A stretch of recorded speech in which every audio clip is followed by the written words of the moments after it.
Radha Swami, Meditation for Liberation. The following ebook is a very small effort to share some of the teachings of His Highness Param Sant Kanwar Saheb Ji Maharaj. His Highness Kanwar Saheb Ji is the present master and the sixth Guru of Radha Swami faith with lineage originating from Swamiji Maharaj from Agra. The book contains various excerpts from the spiritual discourses by Huzur Maharaj Ji and is a bouquet of advices and guided instruction to master the practice of Surat Shabd Yoga. The book unearths spiritual gems for true seeker and serves as a simple and essential guide for an abhyasi to steer away from this ocean of worldly existence and attain salvation. An attempt has been made to collect and present a handful of stars out of the galaxy of knowledge shared verbally by Huzur Maharaj Ji. There are around 84 lakh types of living beings or life forms on this planet, and every living being encapsulates within itself a fragment of the God called the soul. In Sant Mat, the body is considered perishable outer covering and the soul within is immortal. This immortal soul is released from one body form once the living creature dies. It is again forced into another body form, either of higher or lower species, depending upon the good or bad deeds, karma, performed by the soul during its previous lifetimes. The soul, just like a drop of water, is a small portion and was once a part of the magnificent ocean of the Supreme Lord. It got separated from God and now transcends from one life form to another by having countless deaths and births. The soul is trapped in this never-ending cycle of birth and death in the 84 lakh life forms and receives once in a million chance to liberate itself and merge back to the Lord when it acquires the human form. The human body is awarded to the soul as a reward when the soul performs and accumulates abundant good karmas in its numerous lifetimes and life forms. Only humans can liberate their soul and break through from this ceaseless travel and reunite with God. It can be done by practicing the art of Surat Shabd Yoga, which is the basic practice of the Radha Swami faith. This practice involves the unification of one soul, called Surat, with God through meditation with the help and guidance of the living master or true master, Satguru.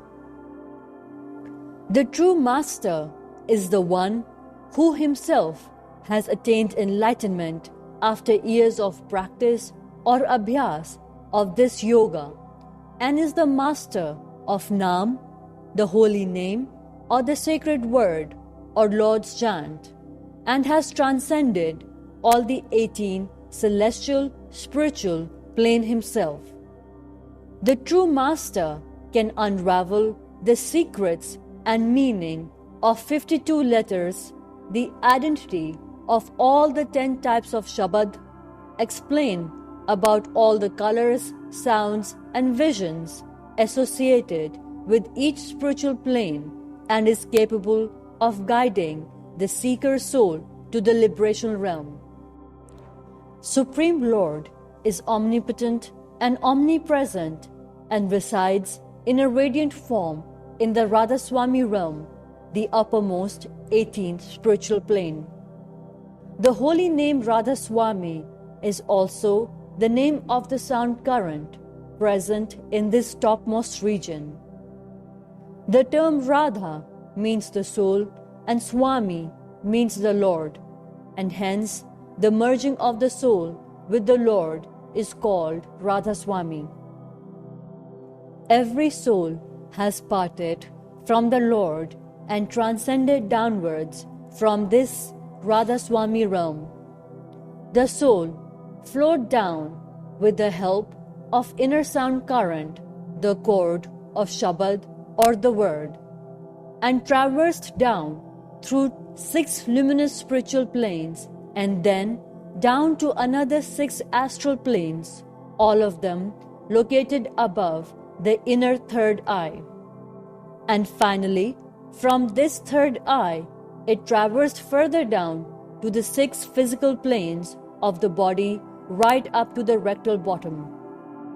Surat Shabd Yoga is a medium through which one's soul can achieve a reverse travel following the same path in which it had originally descended down. This is achieved through abhyas, which is a practice of withdrawing conscious from the 9 apertures of the body, eyes, ears, nose, mouth, genitals and anus, and elevating it above the eye center and then attaching it to the inner Guru present in the form of sound chord called the shabad. Once the soul meets the shabad, it guides the soul back to its path, taking it through various spiritual planes and finally merges the soul back to the radiant form of the Supreme Lord or the God or the Divine Light. This elevation of the soul is possible through 3-fold methods of Surat Shabd Yoga: simran, dhyan and bhajan. Simran is the mental repetition of the Naam, holy name bestowed by the Master during initiation. Dhyan is the concentration process of closing the eyes and contemplating on the form of Master to hold the mind's attention at the third eye. Bhajan is listening to the celestial melody or the sound of Shabad not through our physical ears but our inner soul. It's through bhajan a seeker is able to relish and enjoy the bliss of the various celestial sounds associated with different spiritual realms. Simran or repetition of the holy name should be done mentally and not verbally without using the tongue, in one's natural tone and manner. Simran should be performed mentally throughout the day while carrying out day-to-day daily activities. Performing Simran with high intensity, loudness, speed, or keeping its count does not matter. The only thing that matters is with how much love and dedication you repeat the holy name. Having complete faith and love towards your Master while performing Simran will help you to concentrate your mind more easily. Simran of the Naam is the tool that helps us to control our mind or man. It is the habit of our man to take us into the worldly affair and to immediately engage us into new and countless thoughts. Our man has been restless and untamed for centuries. Hence, controlling it with Simran is not going to be a day's job but a lifelong struggle. Once this man is controlled entirely and turned still, our soul rises to higher regions of the mind. Hence, attachment of the soul to the Shabad is possible only through the ceaseless practice of Simran. There are 3 stages of Simran. First, initially a devotee needs to mentally repeat the name without speaking out verbally. During this initial phase, the tongue or throat might also be in motion internally. This Simran is 10 times more powerful than the vocal repetition of the name. Second, when the seeker practices and works hard for his mental Simran by dedicating a large amount of his day time, his Simran becomes very strong and reaches a stage called Ajpa. Ajpa Simran is a state when the devotee need not voluntarily repeat the holy name. Instead, the Simran is automatically recited by the mind. The abhyasi can feel the chant of this involuntary Simran continuously throughout the day, even while talking to other people or eating or while performing other work. During this Ajpa state, when the devotee sits for abhyas, the Simran is automatically and involuntarily started and performed. This Ajpa Simran is 10 times stronger than the Simran done voluntarily. Third, with a steady perseverance and practice, this Ajpa repetition eventually leads our mind and soul to sit behind the third eye.